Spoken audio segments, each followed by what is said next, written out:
Vamos. Buenos días a todos, buenos días. Buenas tardes.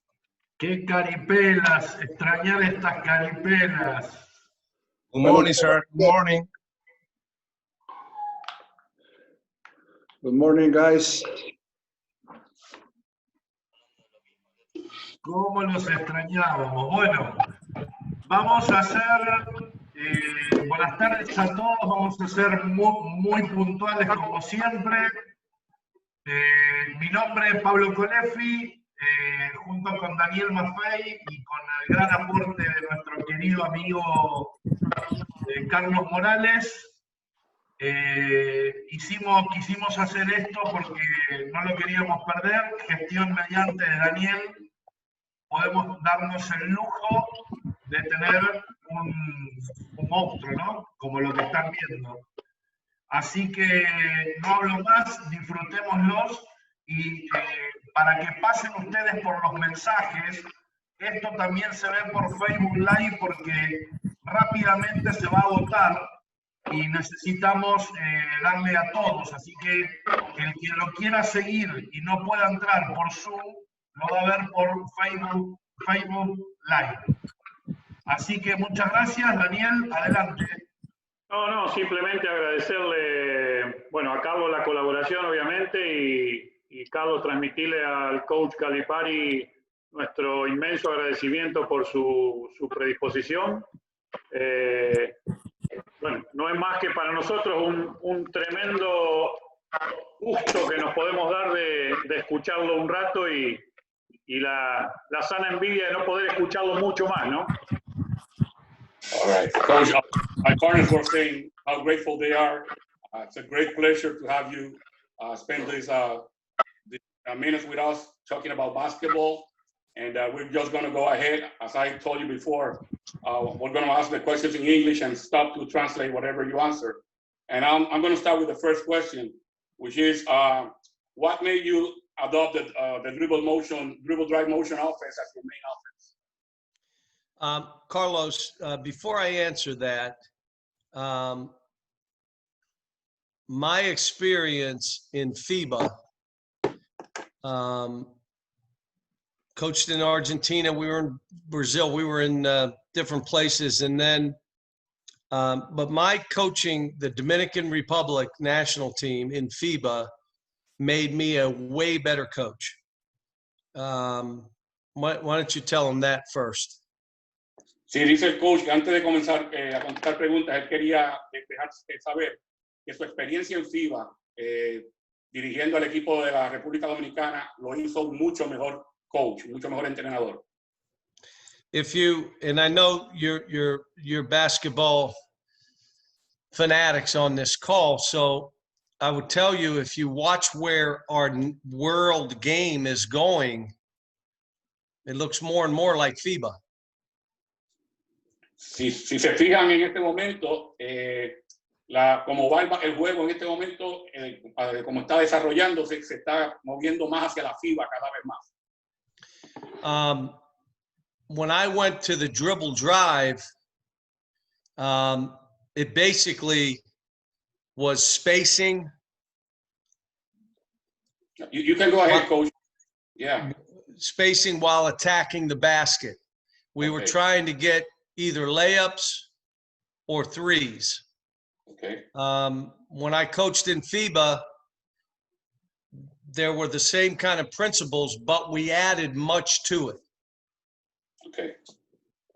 Bueno, dice el coach, porque la pregunta que le hice fue qué es lo que hizo que él desarrollara la ofensiva de dribble drive motion, que es la que él usa en Kentucky como su ofensiva principal. Que el juego cada vez se parece más al juego FIBA, que cuando él adoptó esta ofensiva, la adoptó porque había espacio mientras se atacaba y se utilizaba mucho para bandejas o para tiros de 3 puntos. Y que la FIBA el juego FIBA se basa básicamente en eso mismo, con algunas diferencias. All right, if any of you have dogs, my wife just walked in. My dogs are going crazy. Let me get these dogs. Va a tomarse un tiempo ahora en aquietar a sus perros porque acaba de llegar su señora y los perros se volvieron locos ladrando. O sea, la conferencia no es solamente de Calipari, sino que de los perros de Calipari también. Así que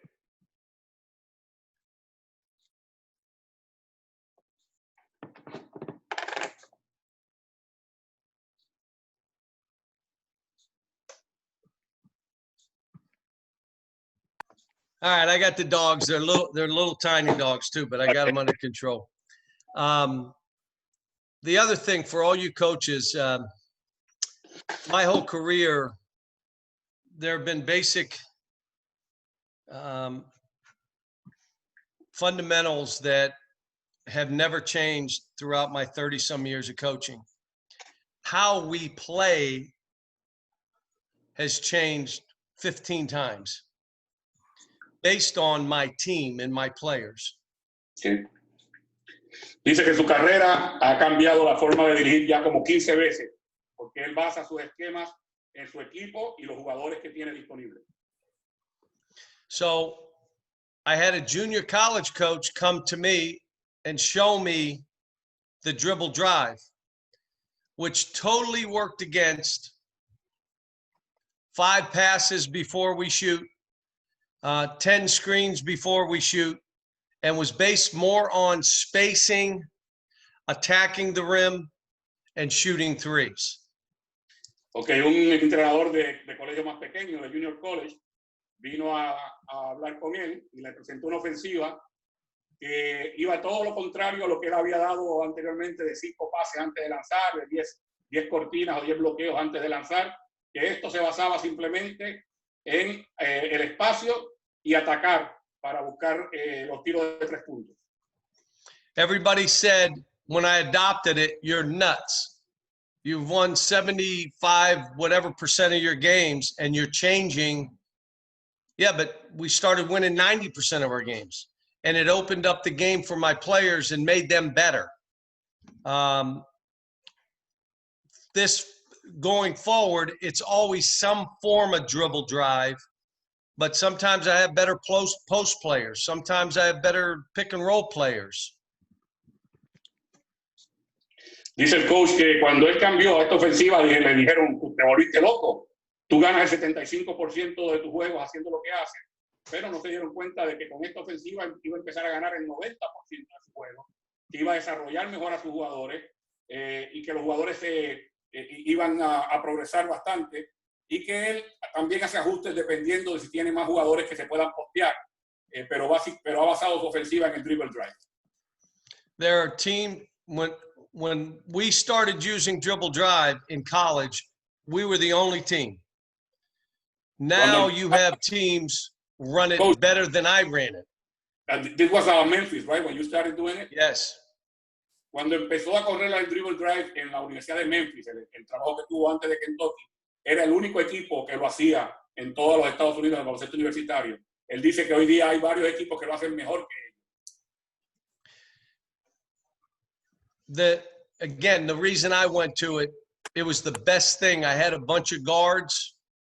I had big guys that were undersized, and it was the best way for us to play. But I also had a team with Carl Towns, who was 7 foot, Willie, who was Collie Stein, who was 7 foot, Dakari Johnson, who was 7 foot, Trey Lyles, who was 6'10".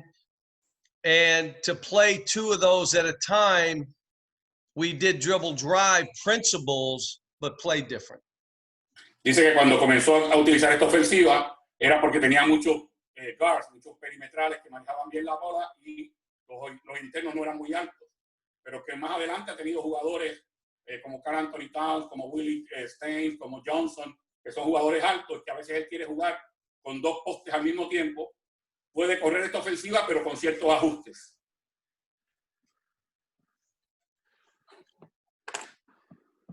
Carlos, you got another question for me? My second question will be a follow-up to this before I go to Daniel and Pablo.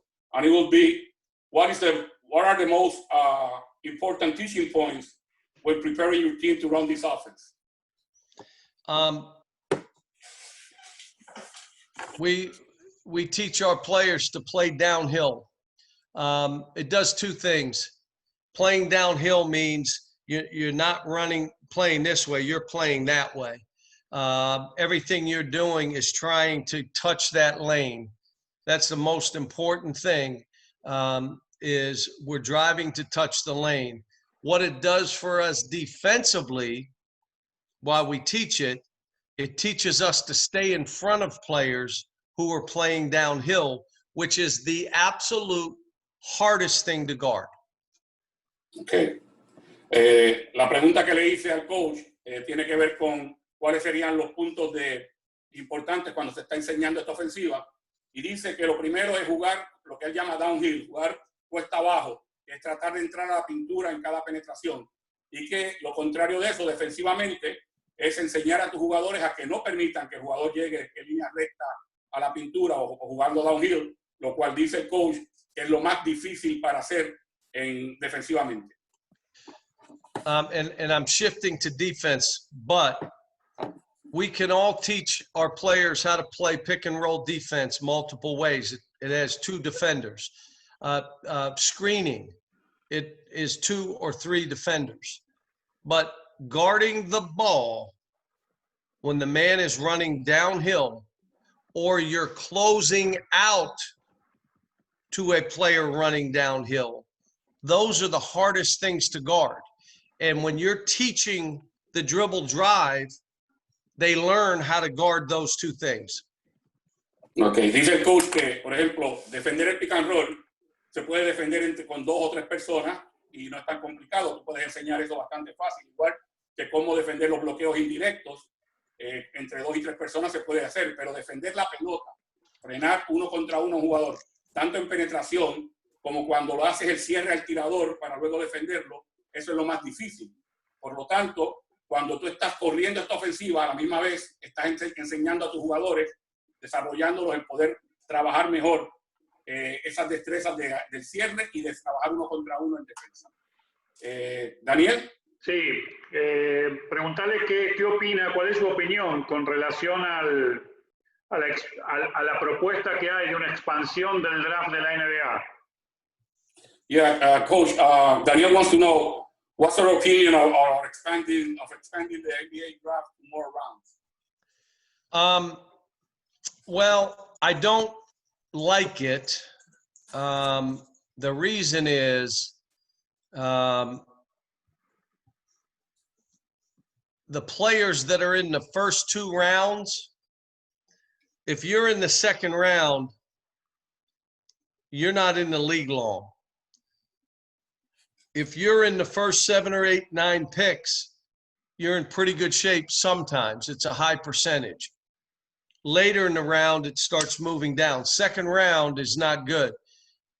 That tells you that if you're drafted in the 3rd and 4th round, you're being drafted for the G League. Uh-huh. Dice que no le gusta al coach lo de expandir ahora a más rondas del draft, si es que se logra, si es que se hace. Porque, por ejemplo, si tú, ahora mismo el draft tiene 2 rondas. Si tú estás en la segunda ronda del draft, no estás en la NBA. Básicamente le perteneces a un equipo, pero no te garantizan nada. Si te seleccionan entre las primeras 9 posiciones, quizás te vaya bien, pues tienes contrato garantizado, pero si te contratan en la segunda ronda, no tienes nada garantizado. Imagínate en la tercera o en la 4ª ronda. Básicamente te están eligiendo para que vayas a la G League. También eso, Carlos, eso debilitaría mucho la NCAA porque muchos jóvenes se irían a la 3ª, 4ª, 5ª ronda y dejarían de jugar en la universidad, que dejarían de estudiar, por sobre todo, ¿no? Yeah, Daniel is saying that also would weaken the NCAA competition because guys that are going in the 3rd or 4th round are just leaving early, and at the same time they're missing on their education. Daniel, you're right, but I'm not worried about college basketball. It'll always be fine. I worry about young people leaving a situation where they could get an education, improve themselves, and moving to an unguaranteed, they're not going to be guaranteed contract.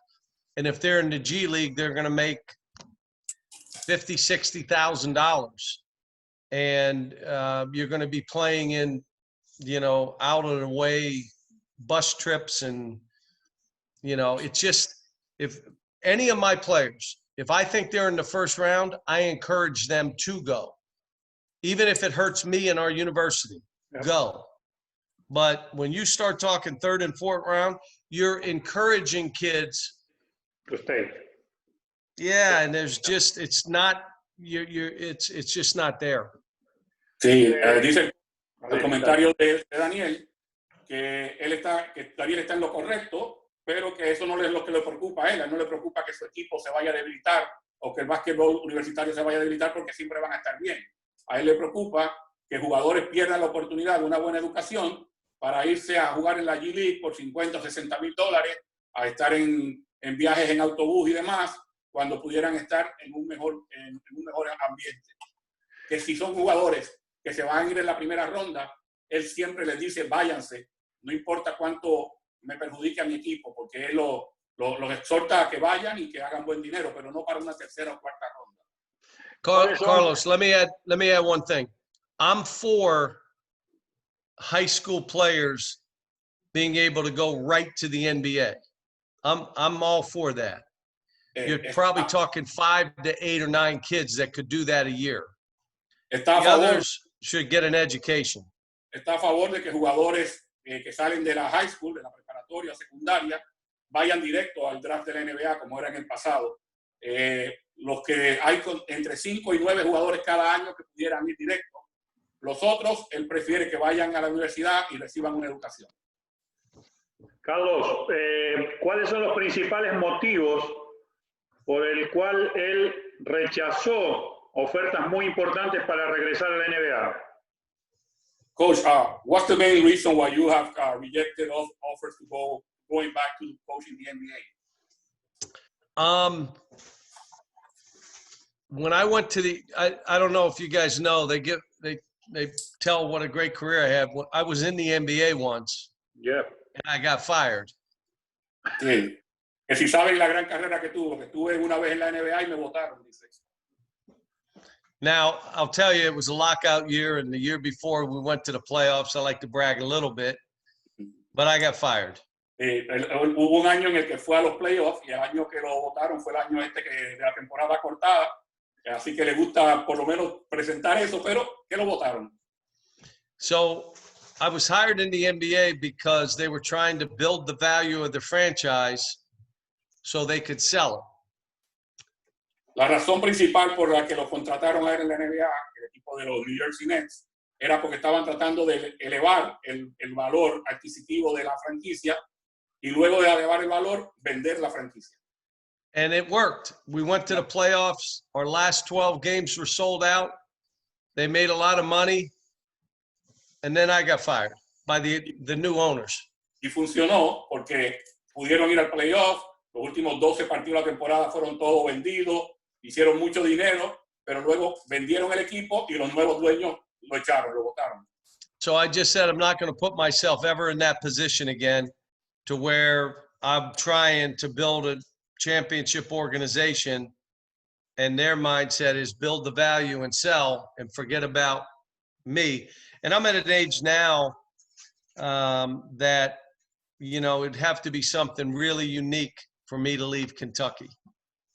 Dice que por esa experiencia, dijo, no me voy a poner en esa posición nuevamente, donde yo esté tratando de construir un equipo para ganar y la administración esté construyendo un equipo para venderlo y donde yo quede, donde queda mi posición. Así que ahora, como estoy en Kentucky, en esta etapa de mi vida, tendría que ser una super oferta, algo tremendamente bueno para yo pensar en dejar la Universidad de Kentucky. And let me say, last thing, I learned a ton of basketball being in the NBA. Unbelievable players, unbelievable coaches. I loved my time there, and I'm still in touch with the players that I played with, from Kerry Kittles to Sam Cassell to Sherm Douglas. I'm still in touch with those kids that played for me. They weren't kids, they were men.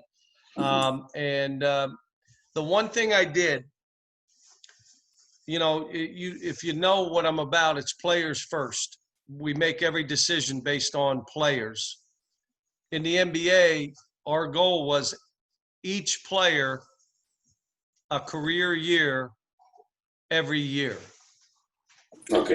Dice que aprendió mucho, que tiene que dejar claro que aprendió mucho en la NBA, que hizo muy buenos contactos tanto con entrenadores como jugadores que se mantienen todavía en contacto con él, grandes amistades, y que la liga y él tenían como propósito siempre jugadores primero, y que el lema de él era que cada jugador tuviera el mejor año de su carrera, cada año de su carrera. Now, let me explain every player a career year every year. It doesn't mean going from 5 points to 25 points. It means that you are better, more efficient, better conditioned. Your numbers look better than they did the year before. And then next year they look better than they did the year. It may be a 2% that you're in, but every year you're having a career year. You're having a better year than you've had in the past. Y que el concepto del mejor año de tu carrera, cada año de tu carrera, no quiere decir que tú un año anotes 5 puntos por juego y el otro año anotes 25. Es lo que quiere es que cada año mejoren algo, aunque sea un 2%, ya sea ser más eficaces, tener mejor condición física, ir mejorando para que cada año sea mejor que el previo. Pablo. Sí, 131 jugadores de la Universidad de John han sido elegidos en el draft de la NBA, de los cuales 51 en primera ronda, 25 en la segunda ronda y 7 jugadores en uno de los primeros 3 puestos. ¿A qué atribuye toda esa cantidad de jugadores que han llegado al máximo nivel, ¿no? Yeah, Coach, Pablo is reading all the stats of all the players from Kentucky that have been in the NBA draft throughout his history. 51 of them in the first round, 28 in the last 10 years, 25 in the second round, and 7 of them in the top 3 positions. Can you explain why so many players from Kentucky make it to the NBA? I've been in Kentucky 11 years. The number for us in the last 11 years is like 40 players in the draft, probably 30 players first round, probably 25 in the lottery. We've had 4 number 1 picks. Part of it is when we recruit them, they've got to have talent. There's a basis of this. They got to have a spirit about them that they walk in the gym and they make the gym a better place. They've got to be the kind of player that is so comfortable in their own skin that they'll share and they'll make people around them better. Lastly, winning has to matter to those kids. They have to matter to them. If they don't care about winning, they cannot come with us. But those would be the 4 areas that I'm looking for before I get them. Ok, el coach dice que ha estado 11 años en Kentucky, que ha tenido 40 jugadores reclutados para la NBA, 30 en primera ronda, 25 en la lotería de sorteo, en los primeros 14 que se eligen, y 4 jugadores all around first pick, o sea que seleccionaron número 1 en todo el draft. Y que las razones son que cuando ellos van a reclutan talento, reclutan jugadores que quieran hacer mejor la cancha desde que entran. O sea, esa es la frase que él utiliza cuando habla de un jugador que lo trae todo a la cancha cada vez que viene a entrenar, que sea capaz de compartir y que tengan ganar como primera prioridad. Ganar es bien importante y que cuando ellos están reclutando jugadores, esas son las características que buscan y por eso se da que tantos de ellos puedan llegar a la NBA. Okay. But I can go through guys. People knew John Wall. We knew he was really good.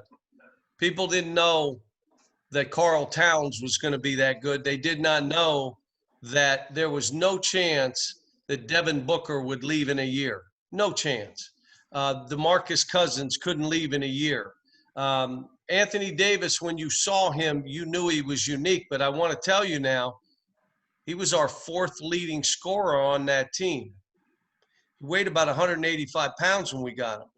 So everybody would say, well, they're pros before you get them. Let me tell you, they have a basis of talent or they could not be a pro. But what I tell them before in the recruiting process, This isn't for everybody now. Every game is someone's Super Bowl. Every game is sold out. There's no place to hide. And if you want it to be about yourself, you're not coming to Kentucky. Okay. Dice que todo el mundo sabía, por ejemplo, el talento de John Wall cuando lo reclutaron, pero muy pocas personas conocían a Karl Anthony Towns como un talentoso, o que Devin Booker se iba a ir después de un solo año, o de Marcus Cousins. Que Anthony Davis, por ejemplo, fue el cuarto mejor encestador del equipo, ni siquiera era el líder de anotación del equipo.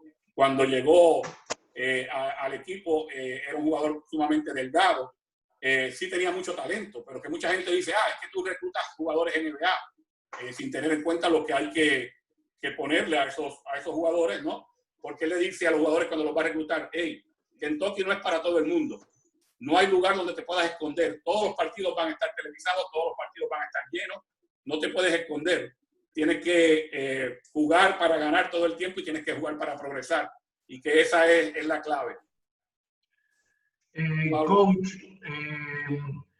¿usted cree que hay mucha sobreinformación táctica que se le da al jugador y eso lo abruma o lo cree conveniente para el jugador? Yeah, Coach, Pablo wants to know if you think that there is too much tactical information, over-information that overwhelms the players, or do you think that it is convenient to give all the information available to the players? What you'll find out, the attention span of a basketball player to watch team tape is about 15 minutes. Okay. Si te das cuenta, cuando un jugador está observando video, su límite de atención, de tiempo de atención, es unos 15 minutos. They can watch tape of themselves for 5 hours straight without going to the bathroom. Pudieran escuchar, ver videos de sí mismos haciendo jugadas por 5 horas y ni siquiera levantarse para ir al baño. With us, we don't give them a scouting report. We don't spend a whole lot of time on the other team. They'll get that prior to the game. No le dan mucha información a un equipo, a su equipo sobre el equipo contrario. No le dan ese scouting report del equipo contrario antes del partido. The tape that I give them for their phone or their computer is always of themselves. Los videos que le damos para que vean en televisión o vean en la computadora o en el teléfono son videos de ellos mismos actuando. And they will watch that over and over and over and over. Y eso no tienen problema en verlo muchas veces. The statistical information is given to them to impact how they're thinking. But I'm more concerned about us than the other team. Las estadísticas sí se las damos para impactarle un poquito la manera de pensar, pero me preocupa más cómo jugamos nosotros que lo que me preocupe el equipo contrario. At the end of the season, we've done well, and everybody says, well, why at the end of the year is your team playing well? Two things: fresh minds, because we don't overload them; fresh legs, because we're not beating them down.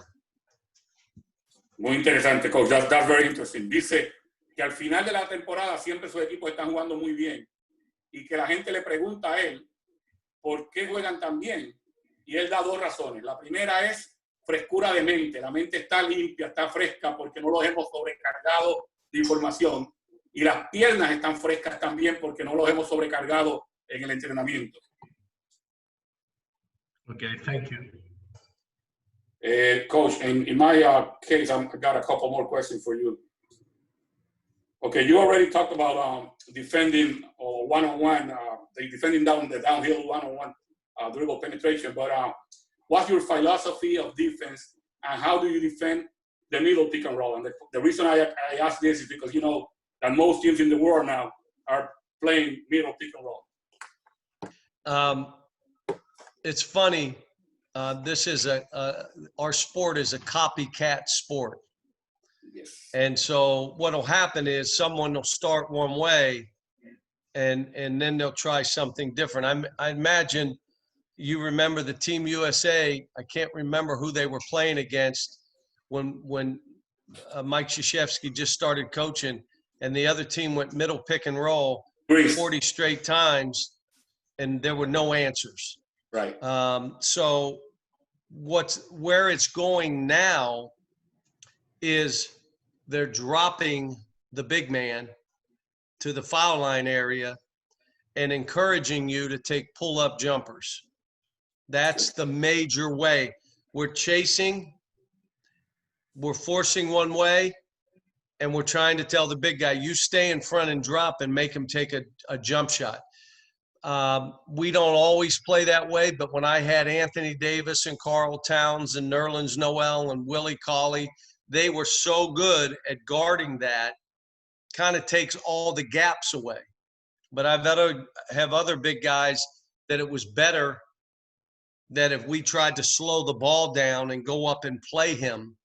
But I also think, you know, it depends on that guard and the big guy. If the big guy's not a good player, you'll really help off him. If the big guy's a pop and shoot guy and you drop back, he's stepping right back and shooting a three. Mm-hmm. So, you know, I think multiple ways. It all depends on who are those two players. Okay. Le pregunté que cómo defendía el pick and roll central, que básicamente todos los equipos en el mundo están usando alguna forma de pick and roll central. Y él dice que es gracioso porque el baloncesto se convierte a veces en una copia unos de otros cuando algo tiene éxito. Recuerda al equipo de Grecia que le hizo 40 pick and roll centrales corridos al equipo de Estados Unidos en el 2006 y les ganó. Pero él tiene una filosofía defensiva de tratar de que su hombre, el pivot, se eche un poquito hacia atrás, hacia el tiro libre y obligar a que sea un tiro exterior defendido. Que de esa forma mantiene el pick and roll, pero que también depende mucho de los jugadores contrarios, porque si el jugador grande que pone el pick es un buen tirador y él se echa para atrás, le van a meter un tiro de 3 puntos usualmente, o dependiendo también de la habilidad que tenga el jugador defensivo suyo para frenar, para disminuir la velocidad al guard contrario, pero que su filosofía básica de defender el pick and roll central es dar espacio para que pase el compañero y echarse hacia atrás al tiro libre para tratar de obligar a que el base tenga que tomar el tiro. All right, let me tell you, the best way to play pick and roll, if you can do it, Mm-hmm. is you switch.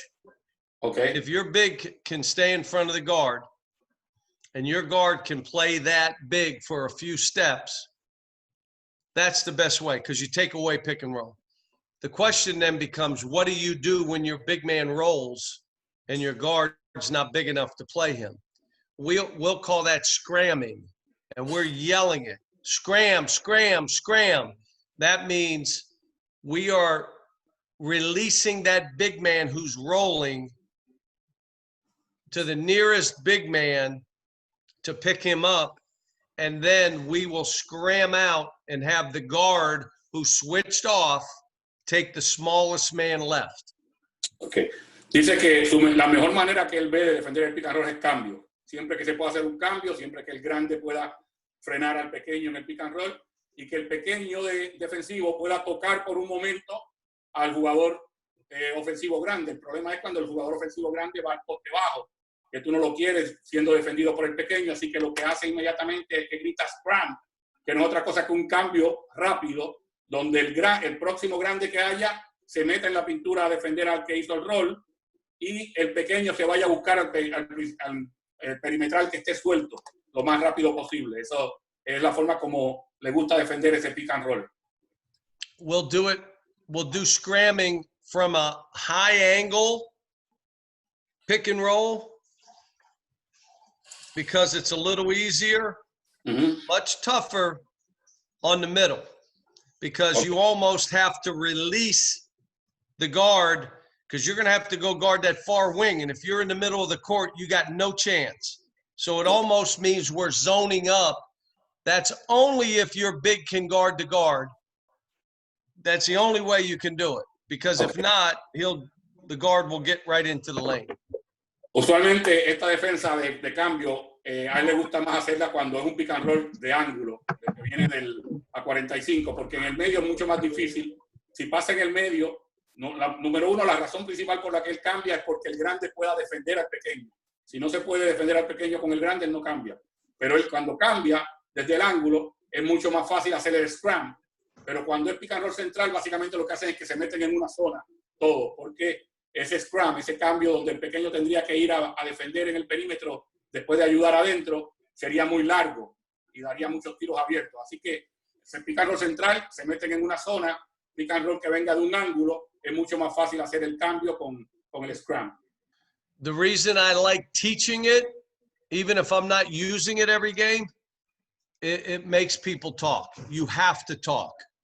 Le gusta enseñarlo, aunque no lo utilice en todos los partidos, porque hace que la gente tenga que hablar, tenga que comunicarse.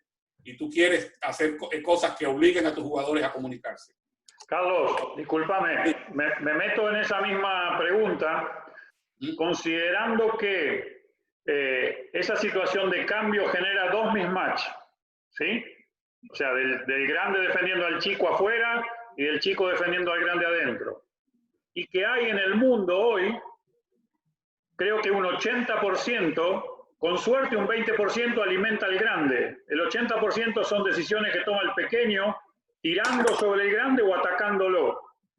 En alguna situación táctica, él decide que el grande presione mucho al pequeño para forzarlo a penetrar y ahí realizar otro cambio nuevamente, que algún pequeño salte con el pequeño y el grande vuelva.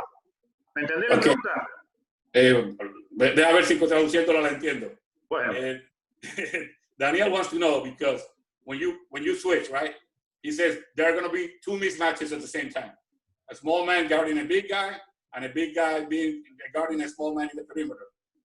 And 80% of the situations in basketball, when you run pick and roll, mostly on 20% of those actions, you hit the big man. Mostly in 80% of the actions, the guard is going to make a decision, right? If your philosophy makes the big guy force the perimeter player with the ball to drive to the basket, to have to attack, in order to create, to force him to do another action. Is that it? Daniel, ¿esa es la pregunta? All right, so here would be my comment. I would teach it, even if I'm not going to use it all the time, to make that big man stay in front of that guard. Okay. That's your job. I had a kid, Tyler Eulis. He was 5'6". He would fight that big man. Now, you understand, he's going against 7-footers. He would fight that big man better than any guard I had until we could switch and get another big on him so he could get out. We switched with a 5'6" point guard. Now, granted, in year 2, he was drafted in the second round, went to the Phoenix Suns, but he was 5'6". I would force your guys to do it, and you're right. It may give them an advantage, but if you give a steady diet of that guard getting just whacked, and now he's going downhill, and what FIBA 5 men do, what can FIBA 5 men do? Shoot.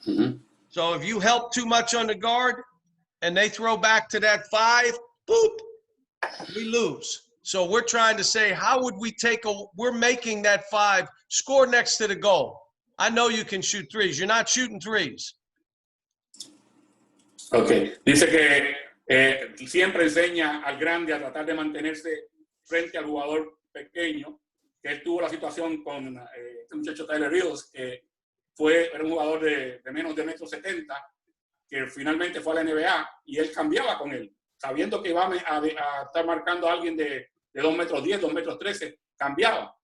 Lo que sí ellos quieren obligar al jugador es a que tenga que hacer canastos adentro si puede, pero no darle, por ejemplo en FIBA él dice los grandes meten el tiro largo, entonces no darle 2 opciones, sino simplemente que el grande de él se pueda contener al pequeño y que el pequeño pueda cambiar inmediatamente con el grande y obligar a que ese balón tenga que ir adentro.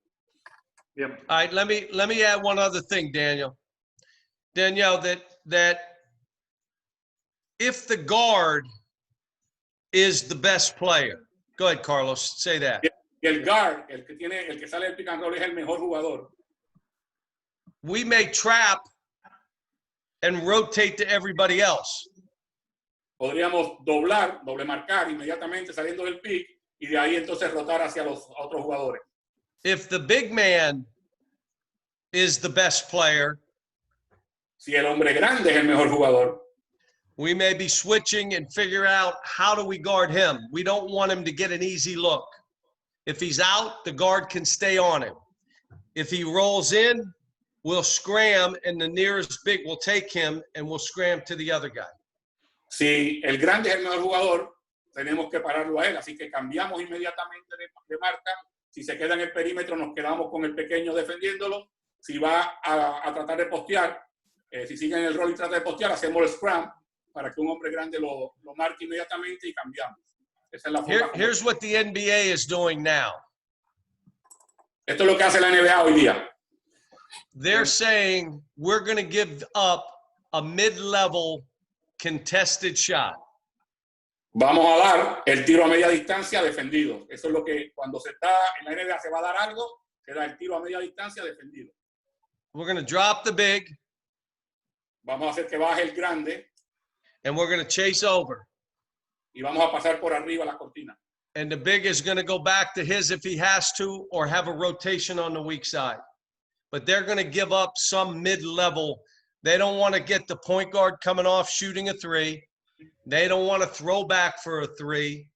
They want someone to take something mid-level contested. No quieren que el pequeño tome el tiro de tres, no quiere que pueda hacer un pase para que alguien tome un tiro de tres. Lo que quieren es obligar a ese jugador a que tenga que llegar a un área a medio camino, a media distancia, y tenga que tomar el tiro defendido. Coach, this is because of analytics, right? Because of the... That's exactly what I was going to say, Carlos. It's analytics. Okay. Es el análisis estadístico de hoy día que le quita el triple, las bandejas y los tiros libres al rival, porque ofensivamente eso es lo que tú quieres hacer. Triple, bandejas y tiros libres. Y dar el tiro que es de menos porcentaje y que da menos puntos por posesión, que es el tiro a media distancia defendido. But I ask you, what are you going to do if the guy makes 5 straight mid-level shots? ¿Qué hacemos si meten 5 tiros a media distancia consecutivos? Or the 5-man rolls and he makes 5 mid-level shots? O si el grande haciendo el rol llega a media distancia y mete 5 corridos. You could say, all right, we lost. Or you say, let's scram. Let's try something different. Let's mix this up, see what they do. Si eso pasa, podemos decir, bueno, se trató, o podemos hacer un scrum donde empezamos a intercambiar marcas más rápido, a ver si podemos obligar a que cambie eso. Pero básicamente, por filosofía, se quiere dar el tiro a media distancia defendido. Every one of us on this call has a player that we don't want to shoot a perimeter shot, and the other coach wants that guy to shoot the perimeter shot. Todos los que estamos en esta llamada tenemos algún jugador que no queremos que tome ese tiro perimetral y que el coach contrario sabe que ese es el tirador que él quiere que tome un tiro perimetral.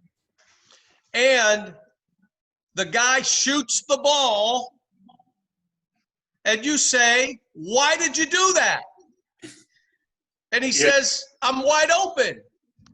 El hombre usualmente toma ese tiro abierto. El tiro que le está dando el otro equipo lo toma y tú como coach le dices, ¿por qué hiciste eso? Y él te dice, estaba abierto, coach. No kidding. They're leaving you open. Estás abierto porque te están dejando abierto, te están dando ese tiro. So you rotate however you want and make sure he's shooting it, not their best 2 guys. Así que rotas de la forma que sea para que los 2 mejores no tomen el tiro, sino para que ese jugador sea el que tome el tiro. Eso es lo que hace en defensa. Let me say this. All of our big guys are taught to start like a guard and finish like a big. On defense, I make my bigs pick up full court in practice and make them guard guards. I don't care. You can keep getting beat, but you're going to guard the guard. They figured out, well, I can't move my feet. Okay, you're going to get embarrassed. Don't move your feet. How about you stay in front of that dude with an arm up so he's not just shooting jumpers? Stay in front. Okay. Él le enseña a sus jugadores en pretemporada y en las prácticas a defender en la cancha completa, aunque los venzan. O sea, él los acostumbra a que tengan que jugar uno contra jugadores más rápidos para que el jugador se vaya dando cuenta y dice, no es solamente mover tus piernas, es tratar de mantenerte frente a un jugador y esa mano arriba para que tenga que tomar el tiro defendido. Así que él, aunque jueguen como grandes más adelante, él los comienza a trabajar como si fueran pequeños para que tengan que desarrollar esa destreza. Again, it's pretty, just one thing, pretty easy for me to say, if you can guard pick and roll, and you can make free throws and perimeter shots, and you're 7 foot tall, you're going to be a top 10 pick. So figure out how to guard pick and roll. How do you stay in front of smaller players? Le dice él a sus jugadores, mira, si tú mides 2 metros, 2 metros 13, 2 metros 10, y puedes defender el pick and roll y puedes mantenerte frente a tu jugador, te van a seleccionar en los primeros 10 del sorteo. Así que más vale que desarrolles esa parte de tu juego. Pablo. ¿Me toca a mí ahora? Dale, dale. A ver, que estoy buscando la pregunta. Un segundito. La pregunta era, bueno, seguramente ha tenido situaciones de conflicto en algún momento de su carrera con algún jugador. ¿Cómo la soluciona? ¿Cuál es el camino para solucionar? ¿El método duro, multa, el diálogo? Y si puede dar algún ejemplo sin dar nombres, por supuesto. Okay, Coach, Pablo wants to know, during your career, you have had some situations of conflict with players. How have you resolved them? With the dialogue, with fines, negotiating? Can you give an example without naming any names and how you deal with those? For everybody on this call, some of you may be more aggressive than others. If the players know you care about them and you are about their success and that you're going to love on them, their job is to love each other, you can coach them and you can coach them aggressively. As long as they know you care and you're about their success. Okay, dice el coach que para todos los que estamos en esta llamada, habemos unos entrenadores más agresivos que otros, pero que lo más importante es que los jugadores sepan que tú te preocupas por ellos, que estás trabajando por ellos, que estás preocupado por el éxito que ellos puedan tener. Y si esa es la situación, los puedes dirigir, los puedes coachar, como es la palabra que se usa. Así que eso es importante en la relación. If you can't coach your best player aggressively or hard, it doesn't mean yell and cuss and slap, but you can't coach them hard. You can't coach anybody on your team. And if you can coach your best player and you could be hard and you could be aggressive with him, you can coach anybody on your team. Okay. Si no puedes dirigir agresivamente, no quiere decir esto que vayas a insultarnos ni a utilizar palabras soeces, pero dirigir agresivamente a tu mejor jugador. Si no lo puedes hacer, no vas a poder dirigir a ninguno de tus jugadores. Y lo contrario, si ese jugador se deja dirigir agresivamente por ti y que les exija y demás, puedes dirigir a cualquier jugador del equipo. Most players that we all coach want to please us. Sometimes that's the main focus, trying to please us, and any kind of coaching aggressively can crush them if they don't know you care. Lo que quieren los jugadores usualmente es complacer a los entrenadores. Eso es ya casi un hábito de cada jugador, quiere complacer. Por lo tanto, si tú los vas a dirigir agresivamente, les pudieras estar apretando, los pudieras estar destrozando, si ellos no supieran que la razón por la que lo haces es porque te importan. Sometimes, in most cases, I'll have a lot of individual meetings and stuff will get cleared up in individual meetings. But other times, it has to be done in front of the team so that they know you are coaching the best player. En muchas ocasiones, los conflictos o las situaciones tú las puedes resolver en reuniones individuales con el jugador y se resuelven ahí, pero otras ocasiones tienes que hacerlo frente a todo el equipo para que el equipo se dé cuenta de que tú eres capaz de dirigir al mejor jugador. The consistency that you use is the most important thing. That this action will always get this reaction. In other words, as a player, you know, my coach is consistent. If I do this, this is going to be his response. As long as you're consistent, as long as they know you care, as long as you're about their success, as long as you coach your best player the hardest, you'll be fine.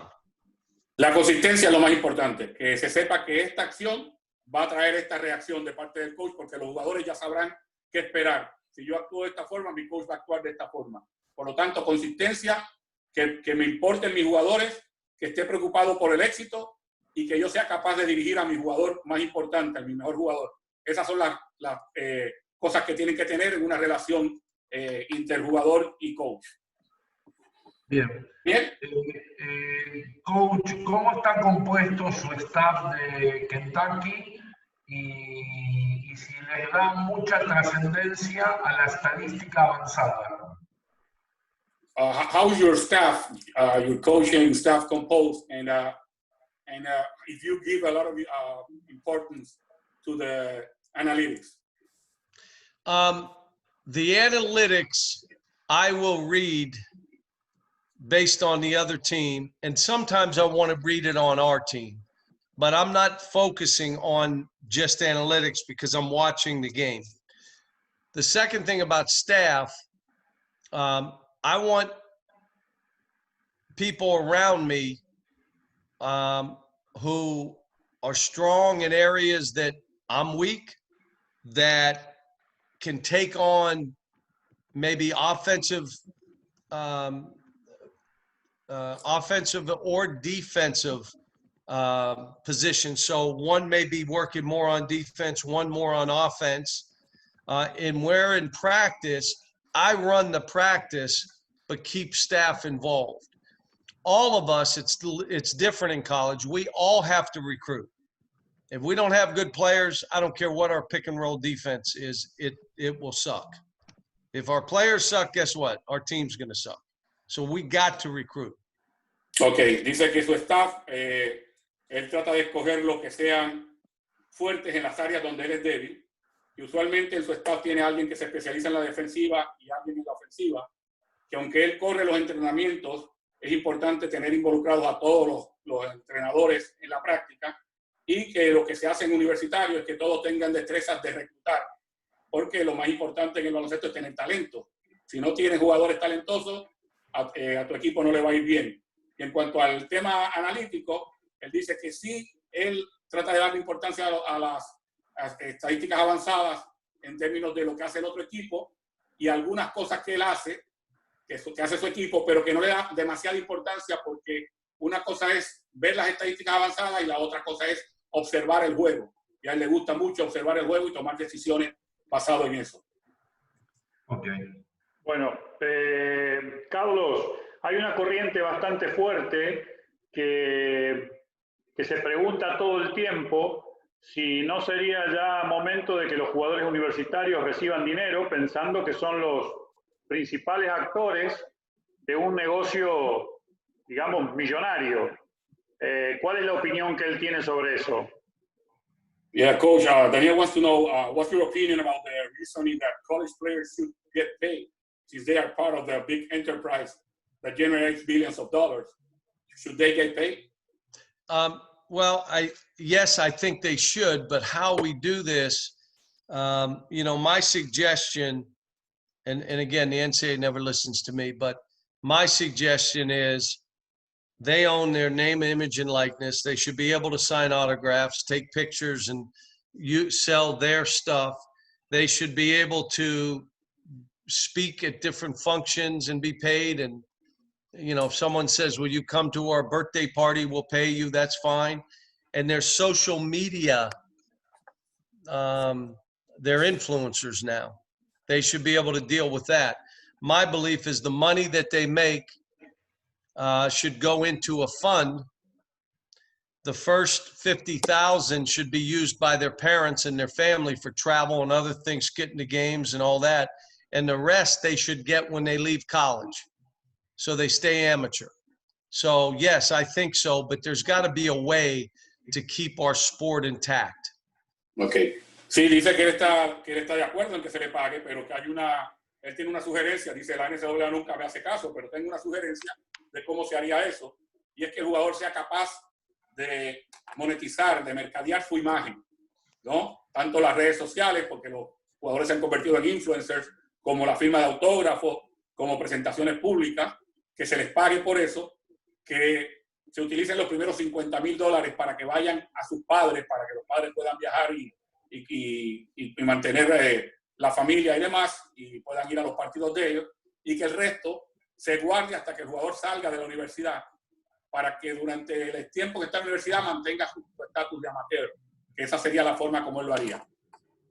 I would say to everybody that's listening, if your son had an opportunity to be, whether it's college or whatever, a club within your country, and the one is a club that has developed players, they've gone on, they've made tons of money, or this other program that really hasn't developed anybody, but is going to do some stuff to help the family and all this, where would you send your son?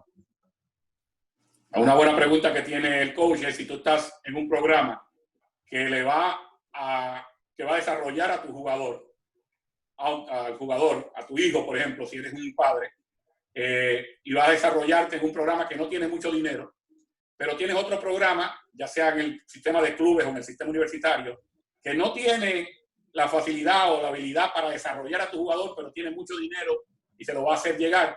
¿A dónde envías a tu hijo? Our players in the NBA, to this point, like current players, have earned over $2 billion in NBA salaries. Los jugadores que han salido de la Universidad de Kentucky en este momento han ganado más de $2,000 millones en salarios en la NBA. Relacionado con eso, Carlos, que es una de las preguntas, estos jugadores a los cuales obviamente el staff técnico y la universidad ayudó a ganar tantos miles y millones de dólares, son generosos con el programa, regresan a la universidad, ayudan a la universidad, a los otros jugadores que están estudiando. Related to that, all those players that have come out of Kentucky and they're making millions of dollars, do they come back to the program and help the university? Do they stay involved? Yeah, they do. And, they're in a family. We say, again, I'm Italian. I see a lot of Italian names on this screen. I've got my Italian passport. I'm an Italian citizen too. We say La Familia. La familia. La familia. Dice el coach del pasaporte italiano, el que ve muchos nombres italianos en este chat, por lo cual se siente muy a gusto. Tell them that's why I was so impressed with the Argentinian team, the junior team that had 12 players, 9 of them had Italian names. Por eso le impresionó mucho un equipo que él vio argentino, que de 12 jugadores, 9 apellidos eran italianos. But yes, they do. Here's how I keep track of them, the players in the NBA. Every morning, I get a list of who played the night before, which of my players, how they did and how their team did. So there may be 8 names, or there may be 38 names on that list. And I'm able to text somebody that did something unique and special. And that's how I spend my first 5 minutes every morning. Todas las mañanas, lo primero que hace por la mañana es ver cómo les fue a sus jugadores en las ligas que están jugando. Pueden ser 8 nombres, como pueden ser 38 nombres, y mantenerse en contacto con ellos, felicitarlos si hubo algo especial que hicieron la noche anterior. Sí, Carlos, dale vos. And then, coach, so they just they do get involved. They keep coming back. Oh, yeah. Yeah, they come back to events. John Wall and Anthony Davis and DeMarcus Cousins have been inducted into the university's Hall of Fame. Mm-hmm. You know, they give money. You know, if they get involved in the recruiting to the level they can. They can't call recruits.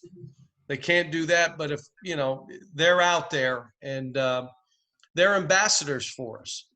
They're ambassadors for us. So. Son embajadores de la universidad, básicamente, los jugadores, porque se mantienen en contacto. Algunos de ellos están en el Salón de la Fama de la universidad, han dado dinero a la universidad no, en la manera en que pueden mantenerse activos reclutando, ayudando en el reclutamiento, lo que sea legal, lo hacen. Hay cosas que no pueden hacer, como hacer llamadas telefónicas a un prospecto que estén reclutando, pero si están involucrados de alguna manera, sí lo pueden hacer. Coach, besides talent, what would be the main difference that you see between coaching in the NBA and coaching at the college level? Okay, here's the biggest difference. In college, or probably like we all do, coaching at that level, if a player that we coach is a jerk, we counsel him. We counsel them aggressively. We have individual meetings with them. We'll suspend them. And then eventually you throw them off the team. Okay. So give that one first. Sí. Dice, vamos al caso de la NBA. Si estás entrenando a un tipo que es un estúpido, un tonto, una persona que hace todo mal, lo primero es tener reuniones con él. Lo segundo es multarlo. Y finalmente, usualmente vas a tener que salir de él, vas a tener que sacarlo del equipo. Now, if you have that same jerk in the NBA, you start him, you get him a lot of shots, you promote him in the media, so you can trade him. Ahora, en el momento de hoy día, si tienes ese mismo jugador en la NBA, le das todos los tiros que puedas, lo pones de titular, le das mucha promoción en la prensa para ver si lo puedes cambiar en algún momento dado.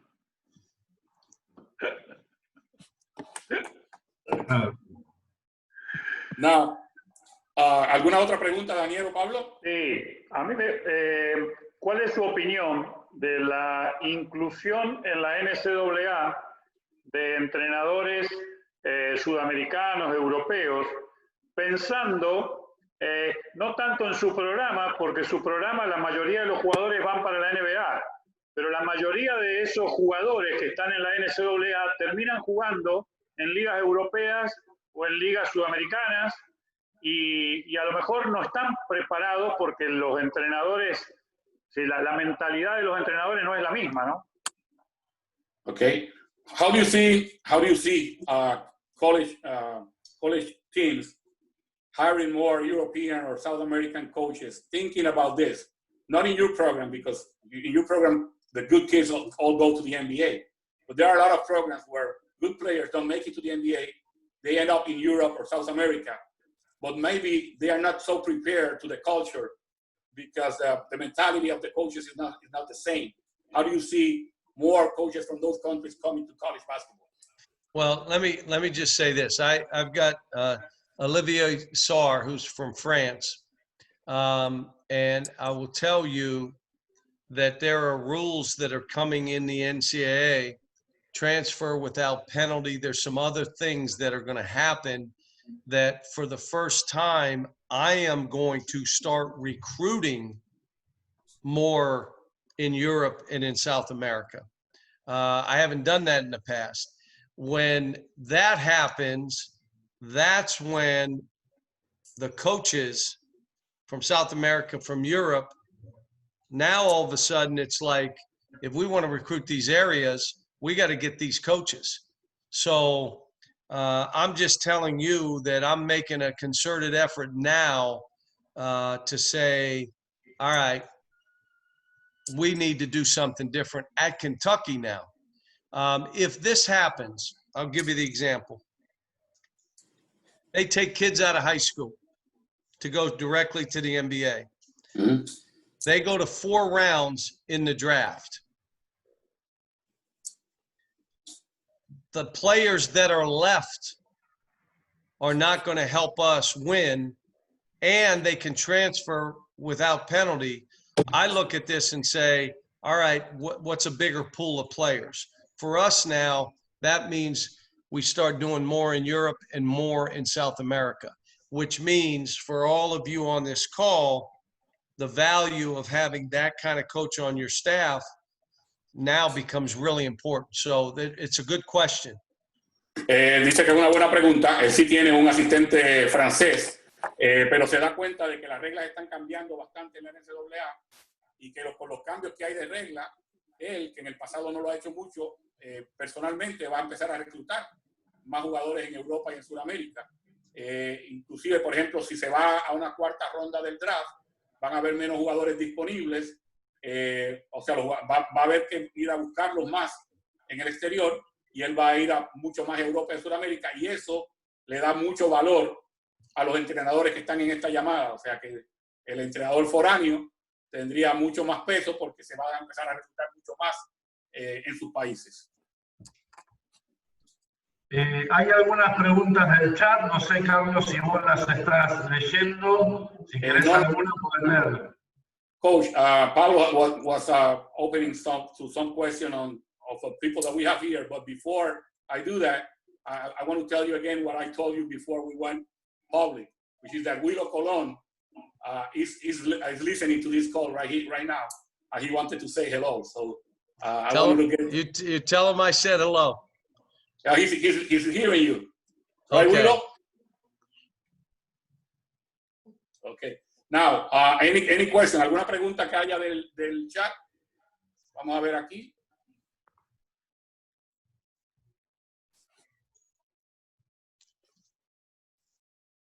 Oh, okay, this is a good one.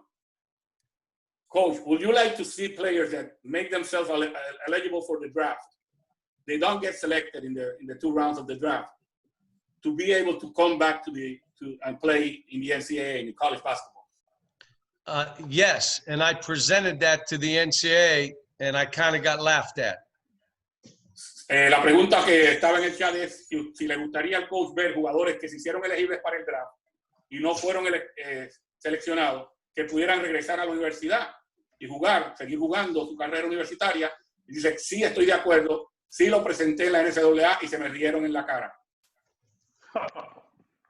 And they laughed at me because they thought it would affect football. Really? Se le rieron en la cara no por el básquetbol, sino porque eso tendría un efecto sobre el fútbol americano.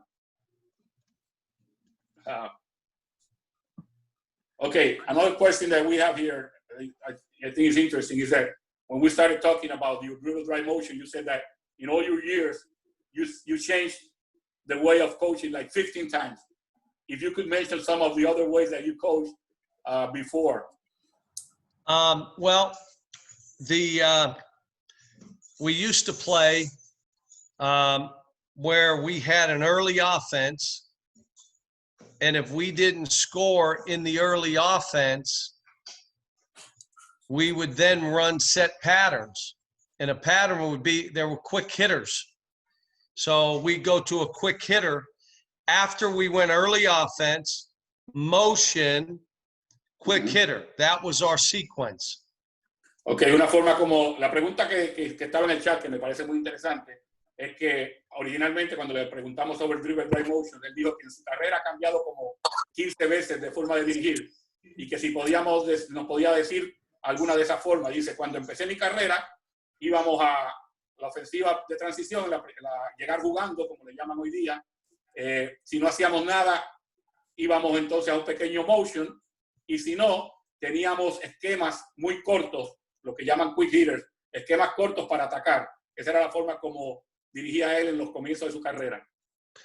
The quick hitters changed based on the team, but early offense, we ran, some of you guys aren't old enough, but the Lakers used to run, when Pat Riley was there, they called it turnouts. Mm-hmm.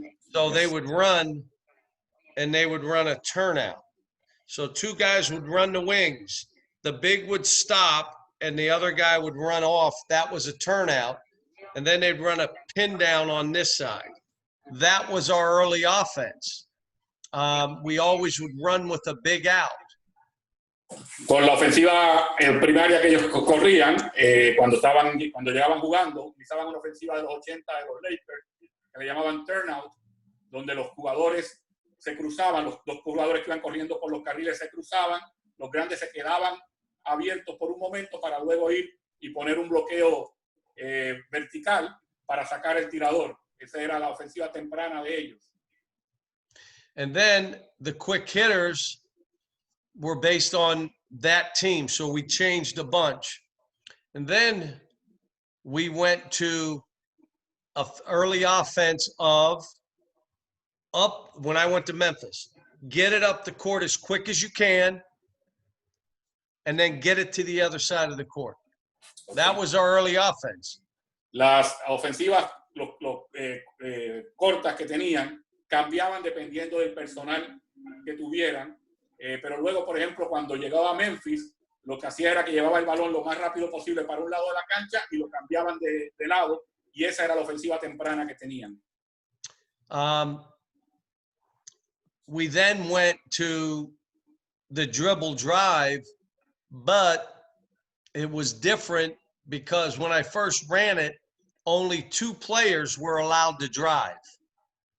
De ahí pasó él, hizo el ajuste a lo que llama el dribble drive en Memphis, pero cuando comenzó era un poquito distinto a lo que hace hoy día, porque solamente dos jugadores estaban autorizados a usar la penetración del drible. So we would move the ball, whether it's transition or offense, and as soon as one of those two players got it, we all would space because we knew they were going to drive. Así que movíamos el balón para que le llegara a uno de esos dos jugadores y sabíamos que ellos iban a penetrar, así que lo que hacían el resto de los jugadores es abrir el espacio para estar listos para recibir y lanzar. One of those players was a walk-on that I later scholarshiped that became Player of the Year in the league and was a second-round draft pick of the Memphis Grizzlies because we played through him that way, and he had an unbelievable year. Uno de los jugadores no fue ni siquiera reclutado, no se le ofreció beca en la universidad. Más adelante, él le dio una beca. Ese jugador llegó a ser estrella del equipo, segunda selección del draft de la NBA con Memphis Grizzlies, porque fue capaz de jugar de esa manera. I did not run, his name was Antonio Burks. Later with Derrick Rose, we did not run much pick and roll. Would you want to ask me why? Yeah, why, coach? Why wouldn't you run pick and roll with Derrick Rose? Tell him. Sí, la pregunta, él dice, el primer jugador se llamaba Antonio Burks, pero cuando llegó Derrick Rose, él no quería correr pick and roll. Y dice, que le pregunta a la sala, me imagino que ustedes me querrán preguntar por qué, si yo tengo a Derrick Rose, ¿por qué no corro más pick and roll? Why would I bring another defender to him? Y la razón es, ¿por qué le voy a traer otro jugador defensivo a él, que venga hacia donde él? We give him the ball at 17 feet, at 12 feet, 19 feet wing, and they couldn't guard him unless I brought another defender to him in a pick and roll. Le doy el balón a 3 metros, a 4 metros, a 5 metros y nadie lo puede defender. ¿Por qué entonces voy a traer un jugador que le va a entorpecer el camino? When we ran pick and roll with Derrick Rose, he had one job, come off the pick and roll and throw it to somebody. Cuando sí corríamos algún pick and roll con Derrick Rose, tenía una sola función: salir del pick and roll y pasársela a alguien. So he didn't want to run pick and roll, and I didn't want him to run pick and roll. Así que por esa razón a él no le gustaba correr pick and roll. Si su función era simplemente salir y pasarla, a él no le gustaba, y al coach no le gustaba tampoco ponerlo a correr pick and roll. Sidebar. We're playing in the national championship game against Kansas. We're down 9 or 10 at halftime. I said to Derrick Rose, do you want to win the game? He said, yeah, come on, coach. I said, quit passing. Una anécdota. Estábamos en el partido decisivo del campeonato contra Kansas, abajo por 9 o 10 en la mitad, y le pregunto a Derrick Rose, ¿quieres ganar o no? Y me dice, pues claro que quiero ganar. Pues entonces deja de pasar la bola. And then I go to Kentucky and I have Eric Bledsoe, John Wall, DeAndre Liggins, Darius Miller, and then big guys. So we ran the dribble drive for John Wall and Bledsoe, and those other two, Darius Miller, who's still in the NBA, and DeAndre Liggins is in and out of the NBA, but they played John Wall literally under the basket. Teníamos en un momento dado, cuando llegué a la Universidad de Kentucky, dice el coach, a John Wall y a Eric Bledsoe. Teníamos a Andre Liggins y a Miller. Miller todavía está en la NBA. Tenía Liggins que entra y sale de la NBA usualmente, pero teníamos esos jugadores que podían penetrar y los otros básicamente jugaban cercano al canasto.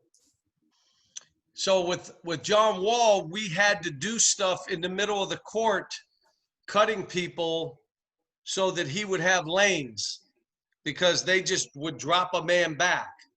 Así que en el caso de John Wall, sí hacíamos cosas en el medio de la cancha para tratar de que involucrar jugadores defensivos para que él tuviera una línea abierta para penetrar, porque si no, los jugadores lo que hacían era que se echaban para atrás y le quitaban esa penetración.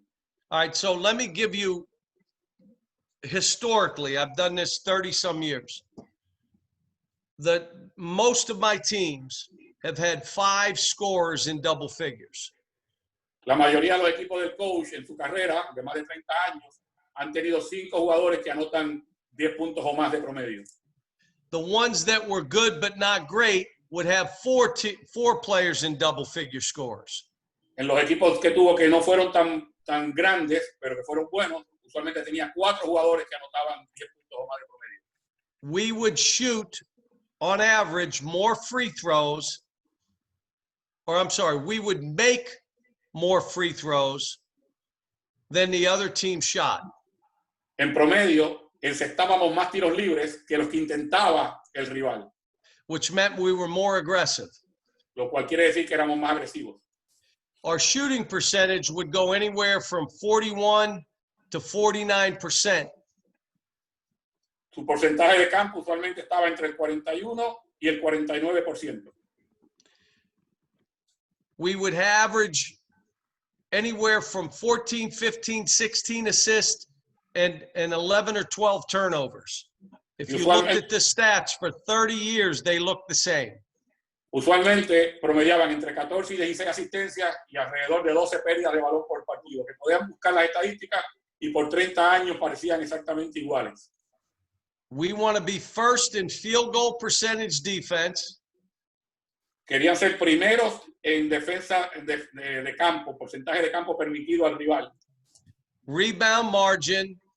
Diferencia de rebotes capturados versus permitidos.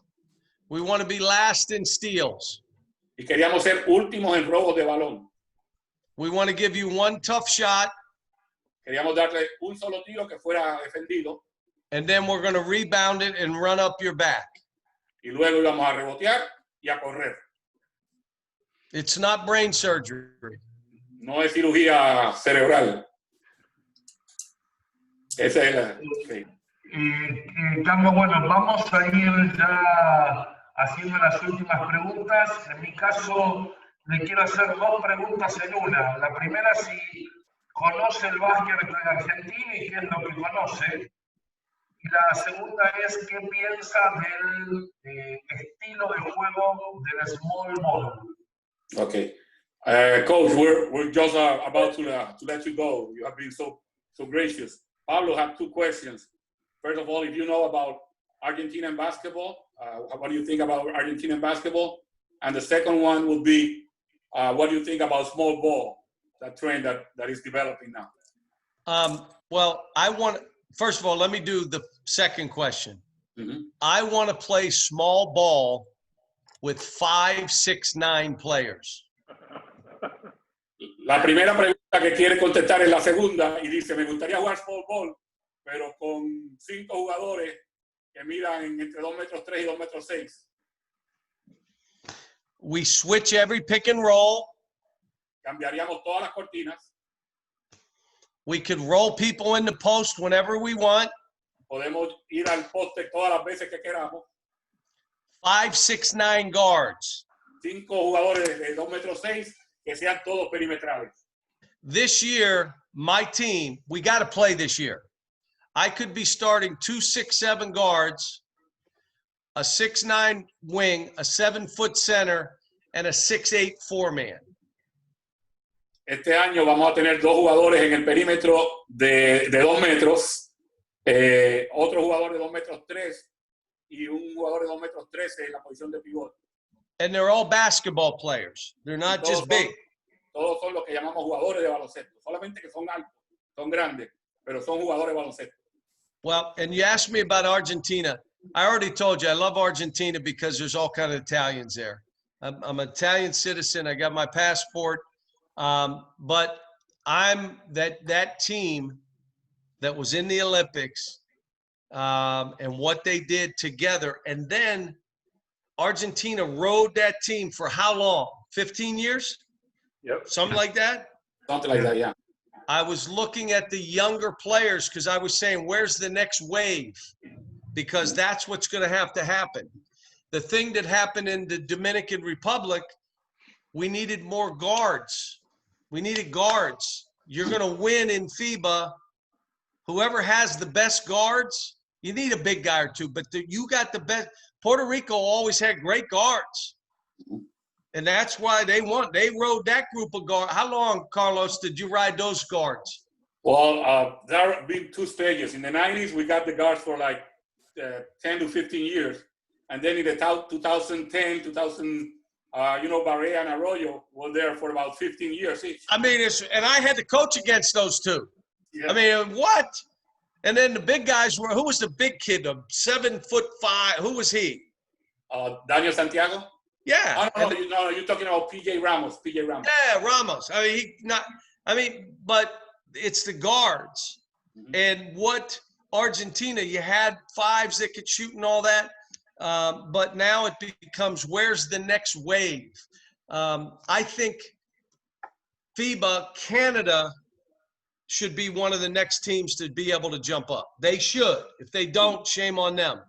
And I'm hoping Italy, with Mannion and Pablo Banchero, these young Italian players from America, go over there and play. They may be the next, but I'm a fan of Argentina because of that.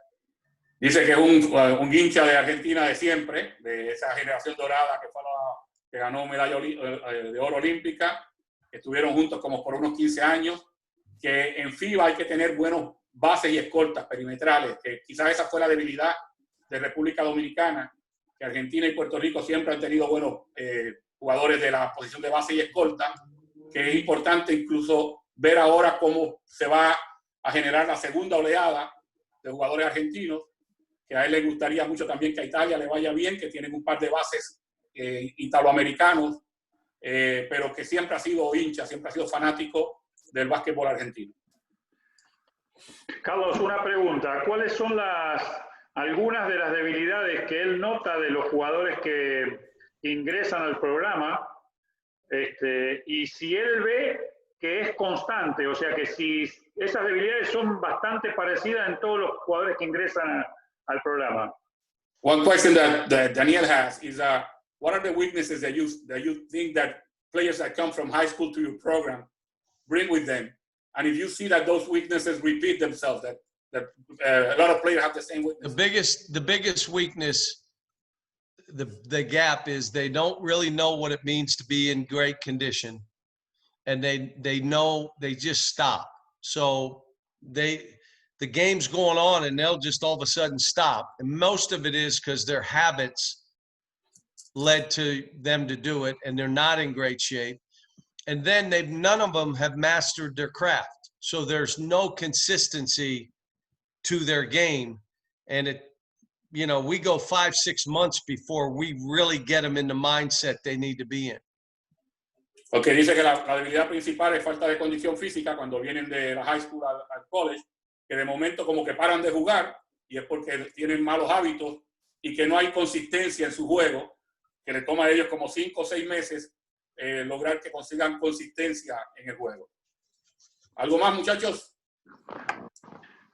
Para mí la última es quién es o quién fue o quiénes fueron los entrenadores que más influyeron en su carrera, en su decisión de ser entrenador, si tiene un solo mentor o varios.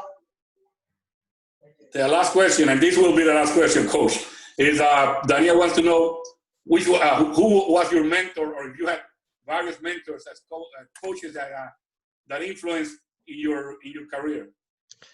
Larry Brown. I coached for Coach Brown at Kansas. When I was fired by the New Jersey Nets, he hired me as an assistant and protected me and got me going again. My career could have ended right there. He's the one that said to me, if you care about the players and you truly care and they know you care, you'll always have a job. And you know what? He's been right. Su mentor principal es Larry Brown. Larry Brown, él fue asistente con Larry Brown en la Universidad de Kansas. Y luego, cuando él estuvo en la NBA y lo echaron los Nets, él le dio trabajo de asistente nuevamente con Philadelphia 76ers en un momento en que la carrera de John Calipari se hubiese podido ir abajo. Pero él le dio esa oportunidad y él fue el que le dijo que siempre que te importen más los jugadores que cualquier otra cosa y que ellos sepan que les importa, siempre vas a tener una carrera como entrenador. Let me give you one basketball thing that I still go today. My biggest pet peeve, my players, when they leave me, know you do everything with 2 hands. You rebound with 2 hands.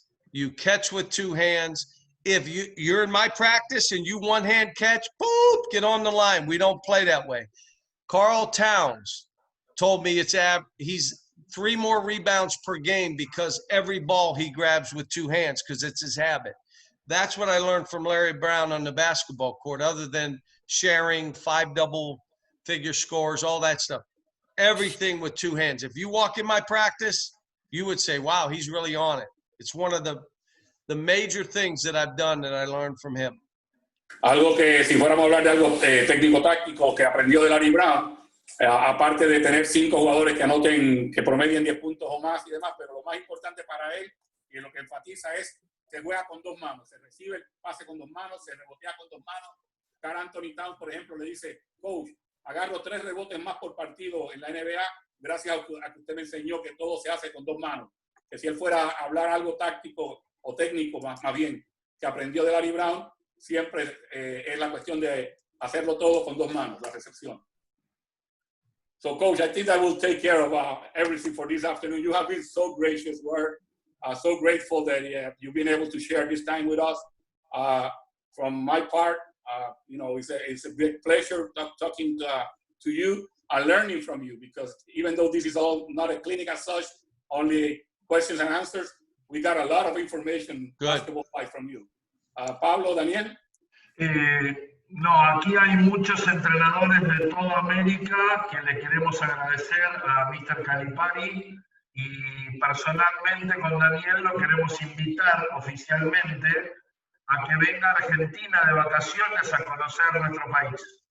Okay, on behalf of all the coaches from all of America that have been here, Pablo wants to say they are also very grateful and that you have a formal invitation from Daniel and Pablo to visit Argentina and just spend time with them. Well, I appreciate it, and I'm indebted to FIBA and what I've been able to learn. I'll tell all the coaches out there, I respect coaches. It's a hard profession, but it's a profession based on love. And I would tell you, love the players you're coaching, care about them, and you will have a long career.